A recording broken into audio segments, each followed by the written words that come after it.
नमस्कार दोस्तों, एक बार फिर स्वागत है आपका अपने YouTube channel GK GS for you में। दोस्तों वीडियो के अंदर मैं आपके लिए मैथ के क्वेश्चंस लाया हूं और दोस्तों मैथ के अंदर आज हम 10 क्वेश्चंस करेंगे। ठीक है, मोस्ट इंपॉर्टेंट क्वेश्चंस दोस्तों, जिस प्रकार ऐसे क्वेश्चंस हैं ये दोस्तों जो पूछे जाते हैं एग्जाम में। ठीक है, ऐसे पैटर्न के क्वेश्चन बनते हैं। तो दोस्तों इन अति महत्वपूर्ण प्रश्नों को हम देखेंगे और यदि आप चैनल पर नए तो आप चैनल सब्सक्राइब कर लीजिए दोस्तों। आपको डेली ऑन हम क्लासेस हमारी यूट्यूब चैनल पर मिलेंगे। स्टार्ट करते हैं दोस्तों क्वेश्चन नंबर फर्स्ट है दोस्तों आज का। एक आयताकार भूखंड का क्षेत्रफल है 1080 दिया हुआ है। ठीक है, 1080 वर्ग सेंटीमीटर है। यदि इसकी चौड़ाई 54 सेंटीमीटर है दोस्तों तो इसका परिमाप निकालना है। ओके, इसका पेरीमीटर हमें फाइंड करना है। आयताकार भूखंड है दोस्तों, सिंपल क्वेश्चन है, अच्छा क्वेश्चन है और पूछा जाता है एग्जाम में। ठीक है, बहुत से कैंडिडेट का कहना रहता है सिंपल क्वेश्चन, अब ऐसे क्वेश्चंस नहीं देगा एग्जाम पैटर्न में, लेकिन दोस्तों अक्सर क्वेश्चंस दे देता है। ठीक है, तो इनकी प्रैक्टिस आप करके रखें। तो देखिए आयताकार भूखंड दोस्तों, क्षेत्रफल जो दिया हुआ है कितना है 1080 वर्ग सेंटीमीटर। अब दोस्तों आपके पास क्षेत्रफल दिया है आयत का और चौड़ाई दी गई है कितना 54 सेंटीमीटर है। ठीक है, तो दोस्तों होता क्या है, क्षेत्रफल बराबर क्या होता है दोस्तों, लंबाई गुणे चौड़ाई होती है ना। तो चौड़ाई जब आपको दिया गया है कितना दोस्तों 54 दिया गया, लंबाई x मान लीजिए, क्षेत्रफल कितना है दोस्तों 1080 दिया हुआ है, तो आप डायरेक्ट 54 से ठीक है भाग दे सकते हैं 1080 को। कितनी बारी में जाएगा दोस्तों, 18 से काट लीजिए, 18 तिया 54 चला जाएगा, 18 छंग 108 और 0 लग जाएगा, फिर 3 से काट लीजिए तो 20 बारी में चला जाएगा। तो x की वैल्यू कितना आ गया दोस्तों 20 आ गया। ठीक है, x की वैल्यू कितना आ गया 20 आ गया, 20 सेंटीमीटर इसकी लेंथ हो गई। अब दोस्तों आपके पास लेंथ मिल गई है, आपके पास विड्थ है यानी लंबाई और चौड़ाई है दोस्तों। तो परिमाप क्या होता है 2 गुणे लंबाई धन चौड़ाई होता है, l प्लस बी लिख लीजिए इसे आप। तो 2 इंटू दोस्तों कितना है आपका l 20 प्लस 54। ओके, तो 2 इंटू करके 20 प्लस 54 यानी 20 प्लस 54 कितना होता है दोस्तों 74 होता है, और इसे गुणा करेंगे तो कितना आ जाएगा 146। 74 दूना 146 दोस्तों, सॉरी 148 आ रहा है। ठीक है, तो 148 आ जाएगा, ऑप्शन नंबर दोस्तों सी राइट हो जाएगा, 148 सेंटीमीटर। ठीक है, तो 74 दूना 148 आपका ये राइट आंसर हो जाएगा। तो दोस्तों इस प्रकार इन क्वेश्चन को फटाफट आपको करना है, मतलब मेरे कहने का मतलब आपको टाइम नहीं लेना, टाइम टेकन ये क्वेश्चन नहीं बनाने। विद इन 30 सेकेंड आप इसका आंसर ला दें तो आपके लिए अदर क्वेश्चन के भी जो टाइम है वो बच जाएगा। इस प्रकार टाइम मैनेजमेंट आपको करना है अपने एग्जाम में। क्वेश्चन है दोस्तों, क्वेश्चन नंबर सेकंड दिया है, यदि एक समबाहु त्रिभुज का परिमाप 48 सेंटीमीटर है तो उसका क्षेत्रफल ज्ञात करें। तो दोस्तों देखिए क्षेत्रफल ज्ञात करना है आपको समबाहु त्रिभुज का, और जिसका क्षेत्रफल का फार्मूला क्या होता है √3/4 गुणे भुजा का स्क्वायर, भुजा हम ए मान लेते हैं। ठीक है, तो ये फार्मूला पहले आप एकदम ध्यान रखिए, आपको कॉन्सेप्ट में फार्मूला तो एकदम अच्छे से ध्यान रखना है। अभी दोस्तों त्रिभुज का परिमाप दिया हुआ है 48 सेंटीमीटर। ठीक है, पेरीमीटर लिख लीजिए 48। अब एक समबाहु त्रिभुज दोस्तों ऐसा है जिसका परिमाप 48 है, तो मान लीजिए तीनों भुजाएं ए है। ठीक है, समबाहु त्रिभुज का, तो इसका परिमाप क्या होगा a प्लस ए बराबर दोस्तों 3a हो जाएगा, और परिमाप एक्चुअल कितना है 48, तो 48 बराबर 3a कर लीजिए। अब a की वैल्यू निकाल लीजिए, 3 से कट जाएगा 48, 16 बारी में दोस्तों a बराबर हो जाएगा 16 सेंटीमीटर। जब आपको भुजा निकल के आ गई 16 सेंटीमीटर तो इस फार्मूले में पुट कर दीजिए दोस्तों, तो √3 ठीक है डिवाइडेड बाई 4 इंटू 16 रख दीजिए a की जगह, तो 16 का स्क्वायर कर लीजिए दोस्तों। 16 का स्क्वायर आप करेंगे तो कितना आ जाएगा, यहाँ डायरेक्ट लिख लीजिए 256 आ जाएगा दोस्तों। ठीक है, 16 256 होता है, और 4 से इसे कटा लीजिए तो कितनी बारी में चला जाएगा दोस्तों, ये 64 बारी में। 4 छंग 24, 1 और 6 आपका चला जाएगा, 4 चौका 16 यानी 64 बारी में चला जाएगा। तो 64√3 दोस्तों किस ऑप्शन में राइट हो रहा है, ऑप्शन नंबर सी राइट हो रहा है दोस्तों, 64√3 वर्ग सेंटीमीटर। ओके, नेक्स्ट है दोस्तों क्वेश्चन नंबर थर्ड, दो संख्या ज्ञात करें जिनका योग 29 है और गुणनफल 100 है। ठीक है, आपको दो संख्याएं ज्ञात करनी दोस्तों, आपके ऑप्शन में दोनों संख्या दी गई हैं दोस्तों। जब भी आपको ऐसा क्वेश्चन मिले, अच्छा क्वेश्चन है, तो आपको गो थ्रू ऑप्शन करना है। ठीक है, ऑप्शन से आपको इसको सॉल्व करना है। तो देखिए जो आपकी संख्या दी गई है, जैसे फर्स्ट संख्या 10 और 10 है, तो आपको क्या करना है, कंडीशंस पुट करनी है दोस्तों। पहली कंडीशन क्या है, उनका जो योग है, ठीक है, उनका सम कितना होना चाहिए 29 होना चाहिए। तो देखिए क्या दोस्तों 10 और 10 का योग 29 होता है, नहीं होता दोस्तों, यानी पहला तो ऑप्शन बिल्कुल ही कट गया। ओके, इसी प्रकार ऑप्शन नंबर बी देखते हैं, तो 20 और 5 क्या 29 होता है दोस्तों, नहीं होता है, तो ये भी ठीक है, ये ऑटोमेटिकली ये भी कट गया, तो ये ऑप्शन नहीं होगा। दो ऑप्शन के बीच में अब लड़ाई में दोस्तों फटाफट आपको क्या करना है, ये देखिए क्या 29 होता है, तो 20 9 29 होता है, 25 9 29 होता है। पहला कंडीशन तो सेटिस्फाई करते हैं दोनों, लेकिन गुणनफल भी 100 होना चाहिए, ये सेकंड कंडीशन में रख दिया है। तो देखिए क्या गुणनफल उनका 100 है, तो 20 नहीं या 100 दोस्तों कितना होता है, 180 होता है। ठीक है, तो ये तो होगा नहीं, 180 नहीं, यहाँ 100 लाना है, तो 25 चौका 100, ऑप्शन नंबर 4 राइट हो रहा है। ये दोनों कंडीशन फॉलो कर रहा है ऑप्शन नंबर डी। ठीक है, तो राइट आंसर क्या है, ऑप्शन नंबर डी। तो उम्मीद करता हूँ दोस्तों आपको गो थ्रू ऑप्शन कैसे सॉल्व करना है ये मालूम पड़ा होगा। अक्सर क्वेश्चन देखा कीजिए दोस्तों कि गो थ्रू ऑप्शन यदि सॉल्व हो जाए तो उससे बेहतर ट्रिक फिर हो नहीं सकती। ठीक है, नेक्स्ट क्वेश्चन देखते हैं। क्वेश्चन नंबर दोस्तों 4 है। एक दुकानदार है दोस्तों 20,000 कर लीजिए दोस्तों, एक क्वेश्चन मिस हो गया है, प्रिंट है यहाँ, तो 20,000 है यहाँ। 20,000 के अंकित मूल्य के किसी वस्तु पर 7% की क्रमिक छूट देता है, तो वस्तु का विक्रय मूल्य क्या है।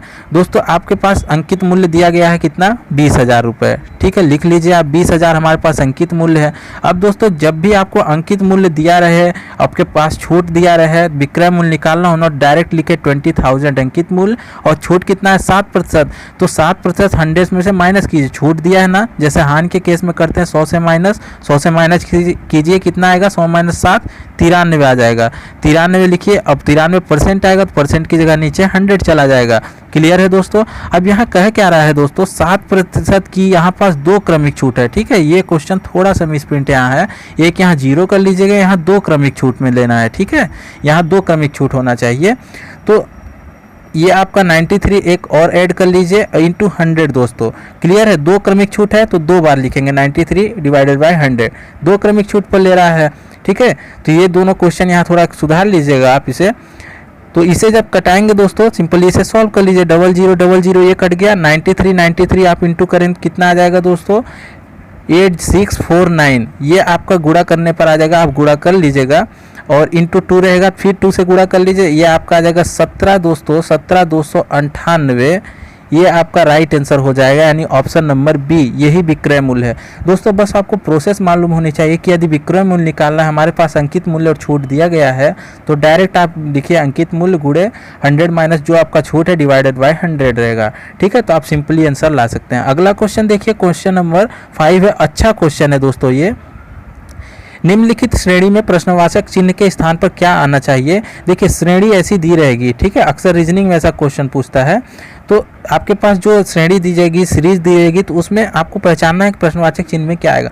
तो एक बेसिक ट्रिक मेरा फॉलो कीजिएगा दोस्तों, जब भी ऐसा आपको देगा सीरीज, तो आपको हमेशा संख्याओं के बीच में क्या निकालना, अंतर निकालना दोस्तों। जैसे 110 से 132 में क्या अंतर है, फिर 132 से 156 में, फिर 156 से प्रश्नवाचक वाले में, फिर प्रश्नवाचक से 210 में। ठीक है, हमेशा डिफरेंस निकालिए दोनों के बीच में, आपको आंसर मिल जाएगा, अपने आप मिलेगा दोस्तों।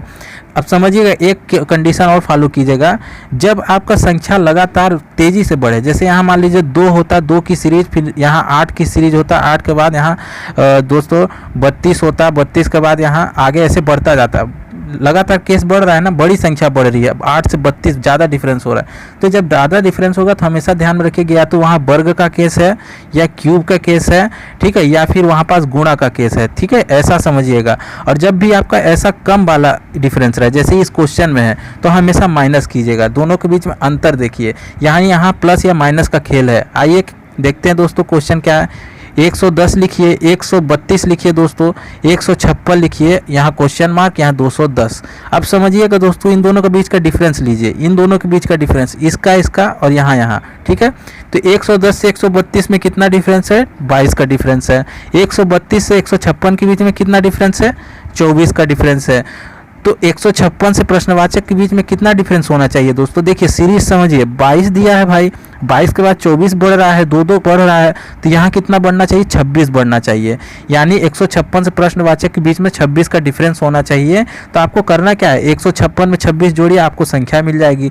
जोड़ देते हैं दोस्तों, कितना आएगा, 6 6 12 हो जाएगा, और 15 2 17 1 18 हो जाएगा, 182। यानी 182 आ रहा है प्रश्नवाचक के हिसाब से, यदि हम 26 रखते हैं इनके बीच का डिफरेंस। अब दोस्तों यदि हमारा सीरीज 22 24 26, तो आगे में कौन सा जाना चाहिए, सीरीज 28 रहेगा। ठीक है, 2 का डिफरेंस, तो यहाँ डिफरेंस जो रहेगा प्रश्नवाचक से 210 के बीच में डिफरेंस 28 का होना चाहिए। ठीक है, तो देखिए 28 का डिफरेंस है क्या 182 से 210 के बीच में। जी हाँ दोस्तों, 8 और 20 यानी 210 आ रहा है आपका, यानी 182 राइट होगा ऑप्शन नंबर सी। तो दोस्तों यही मैं कह रहा हूँ, जब भी आपको ऐसा सीरीज देना हमेशा माइनस कीजिए। ठीक है, उनके बीच में डिफरेंस देखिए, आपको खुद ब खुद सीरीज समझ में आ जाएगा, डिफरेंस समझ में आ जाएगा, आप आंसर ला सकते हैं। नेक्स्ट क्वेश्चन है दोस्तों, क्वेश्चन नंबर 6 है, एक कार्य को 12 दिनों में कर सकता है। दोस्तों एक पर्सन यहाँ रख लीजिए, ए रख लीजिए। ठीक है, ए और बी, क्योंकि यहाँ भी आपका बी और ए है ना, तो यहाँ बी और ए कर लीजिए और यहाँ भी आप बी कर लीजिए। ठीक है, ये थोड़ा मिसप्रिंट आज के पेपर बनाने में हो गया दोस्तों। एक कार्य को 12 दिनों में कर सकता है कौन दोस्तों? ए। ठीक है, बी ए की अपेक्षा 50% अधिक कार्यकुशल है। ओके, तदनुसार बी वही कार्य कितने दिनों में कर लेगा, यही हमें फाइंड करना है। अच्छा क्वेश्चन है दोस्तों, और टाइम एंड वर्क का ऐसा क्वेश्चन डेफिनेटली पूछता है। ठीक है, समझिएगा बस इसे ट्रिक से कैसे करेंगे। दोस्तों दिया है ए और बी है। ठीक है, हमने लिख लिया ए और बी हैं। ए जो है क्या करता है दोस्तों, बी यहाँ से पकड़िएगा क्वेश्चन, बी ए की अपेक्षा कितना कुशल है दोस्तों? 50% अधिक कुशल है। तो मान लीजिए ए जो है 100% कार्यकुशल है और बी जो है 50% अधिक, मतलब 150% हो जाएगा। ओके, 50 और ऐड कर दीजिए। क्लियर है दोस्तों? अब इसे कटा लीजिए, ये अनुपात के फॉर्म में हमेशा आपको रखना है। ठीक है, रेशियो के फॉर्म में रहेगा। तो 100 से 150 ये कटा लीजिए, तो 50 से कट जाएगा 2 बारी में ये, और ये कट जाएगा 3 बारी में, परसेंटेज से परसेंटेज कट गया। तो ये जो रेशियो हमेशा आएगा ना दोस्तों, किसका है? ये कार्यकुशल है। कार्यकुशल मतलब क्या होता है? इफिशियंसी दोस्तों, इफिशियंसी यानी कार्य क्षमता उनकी कैसी है, कितना काम करेंगे। ठीक है, इनकी ये इफिशियंसी आ गई। अब इफिशियंसी का उल्टा जस्ट होता है दोस्तों, ये ध्यान रखना है, टाइम होता है। ठीक है, समय होता है। तो यदि हम 3:2 कर ले, इसका उल्टा कर दे तो ये टाइम का रेशियो आ गया। क्लियर है दोस्तों? यहाँ तक इतना करना है आपको। फिर समझिएगा, अब हमें क्या निकालना है दोस्तों? बी का कार्य निकालना है। बी जो है कार्य को कितने दिनों में कर लेगा। हमारे पास टाइम का रेशियो है। अब यहाँ देखिएगा क्वेश्चन कह रहा है एक कार्य को 12 दिनों में कर सकता है कौन? ए कर सकता है दोस्तों। मान लीजिए कितना समय लग रहा है उसे? 12 दिन लग रहा है दोस्तों करने में, लेकिन हमने जो टाइम का रेशियो निकाला उसमें लग रहा है उसको 3 रेशियो। ठीक है, ये रेशियो को फॉर्म में है ना, तो 3 रेशियो लग रहा है काम करने में, ए को कार्य को पूरा करने में, और जबकि टाइम जो है एक्चुअल में 12 दिन का है। तो 3 रेशियो बराबर 12 दिन कर सकते हैं। तो एक रेशियो की वैल्यू कितना आ जाएगा? 3 चौका 12, भाग चला जाएगा। तो एक रेशियो की वैल्यू जब 4 है दोस्तों, तो 2 रेशियो की वैल्यू कितनी हो जाएगी? यही तो हमें टाइम निकालना है। ठीक है, टाइम बराबर करना है। तो दोस्तों बी का ही टाइम तो निकालना है, कितने दिनों में कर लेगा। तो बी का टाइम जब रेशियो है 2 और एक रेशियो की वैल्यू है 4, तो 4 दूना कितना हो जाएगा दोस्तों? 8। 2 रेशियो की वैल्यू 8 आ जाएगी, और जो ये 8 आया दोस्तों यही तो टाइम है। तो ठीक है, तो ऑप्शन नंबर ए होगा। 8 दिन का टाइम लगेगा दोस्तों कार्य समाप्ति में। ठीक है, तो इस प्रकार से क्वेश्चन करना है दोस्तों। दोनों का रेशियो निकाल लीजिए और सिंपली कटा लीजिएगा। नेक्स्ट देखते हैं, क्वेश्चन नंबर 7 है दोस्तों, 120 मीटर लंबी एक रेलगाड़ी 90 किलोमीटर प्रति घंटे की गति से चल रही है, तो 230 मीटर लंबे प्लेटफॉर्म को पार करने में कितना समय लेगी? अच्छा क्वेश्चन है दोस्तों ये आपका टाइम डिस्टेंस से। बस इसमें एक छोटी सी चीज़ ध्यान में रखिएगा, जब भी दोस्तों कोई रेलगाड़ी हो, ठीक है, जब भी कोई रेलगाड़ी हो और किसी ऐसे स्टेशनरी ऑब्जेक्ट को पार करे जिसकी खुद की एक लेंथ हो, जैसे 230 मीटर का प्लेटफॉर्म है, इसकी खुद की एक लेंथ है। ठीक है, मान लीजिए प्लेटफॉर्म इसकी लेंथ है 230 मीटर, रेलगाड़ी भी कितने की हो गई? 120 मीटर, ये हो गया 230 मीटर। तो जब ये स्टेशनरी ऑब्जेक्ट को पार करेगी तो अपना तो दूरी तय करेगी ही। ठीक है, इसका पीछे वाला भाग यहाँ तक आना चाहिए, तो यहाँ से लेकर ये 120 तय करेगी और फिर 230 और तय करेगी, तब ना ये पूरी तरह से रेलगाड़ी इधर निकल पाएगी यहाँ पास। ठीक है, तो यानी 120 और 230 तय करेगी तो कितना हो गया दोस्तों? 250 मीटर की दूरी तय करना है किसे? रेलगाड़ी को। क्लियर हो गया? तो दूरी की वैल्यू कितनी आ गई? 250 मीटर। बस ये पॉइंट आपको ध्यान रखना है कि जब भी कोई स्टेशनरी ऑब्जेक्ट जिसका लेंथ है, तो ट्रेन की लेंथ और स्टेशनरी ऑब्जेक्ट की लेंथ हमेशा जोड़ दी जाती है। तो डी बराबर है आपके पास 350 मीटर, हमने अभी जोड़ लिया।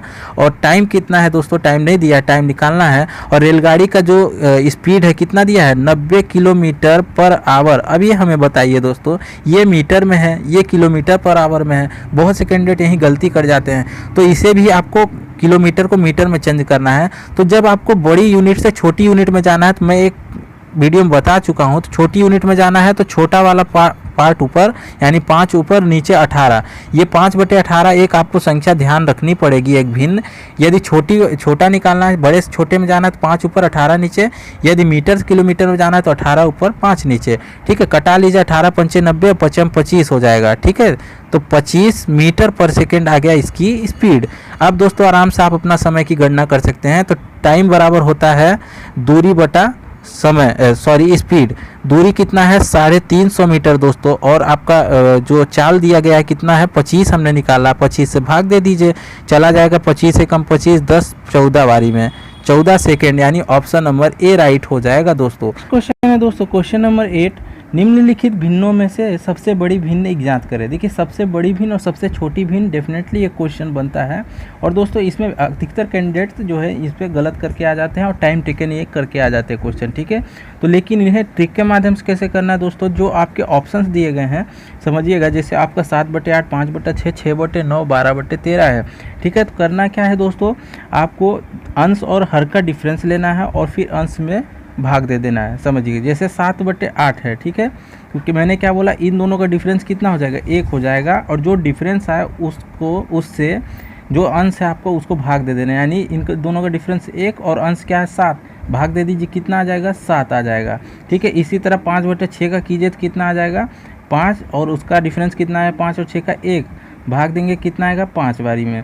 ठीक है, 6/9 इसी प्रकार लिखेंगे तो इसका कितना आ जाएगा दोस्तों, आपका 6 अंश में है और 6 और 9 का डिफरेंस 3 आ जाएगा, तो 3 दूना 6 कट जाएगा, यहाँ 2 आ गया। ठीक है, इसी प्रकार एक और बचा आपका 12/13, इन दोनों को लिखिए, 12 अंश है और दोनों का डिफरेंस कितना 1 है, कटाएंगे तो कितनी बारी में जाएगा दोस्तों 12 बारी में। ठीक है, तो ये आपका चारों आ गया, 12 आया, 1 2 आया, 5 और 7। अब दोस्तों इनमें से जो आपको बड़ा दिखे ना वही सबसे बड़ी भिन्न है। ठीक है, सिंपल हो गया ना दोस्तों। इसमें से आपको बड़ा क्या दिख रहा है 12 दिख रहा है, यानी ऑप्शन नंबर 4 राइट होगा। सबसे बड़ी भिन्न 12/13 है।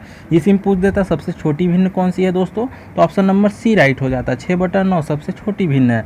ठीक है, तो दोस्तों आपको इस प्रकार से क्वेश्चन सॉल्व करना है। दोनों का डिफरेंस लीजिए, उसको हर में रखिए और अंश को भाग दे दीजिए। ठीक है, तो फिर आपके जो आएंगे भाग देने के बाद भागफल, तो उनको देखिए, उनके मैच कीजिए कौन सा बड़ा है कौन सा छोटा है। तो ये बेहतर ट्रिक है दोस्तों, आप इससे अच्छे नंबर ला सकेंगे इस क्वेश्चन में। ठीक है, नेक्स्ट क्वेश्चन है दोस्तों, क्वेश्चन नंबर 9, द्विघात समीकरण दिया हुआ है, x² + 5x + 6 = 0 के मूल हैं।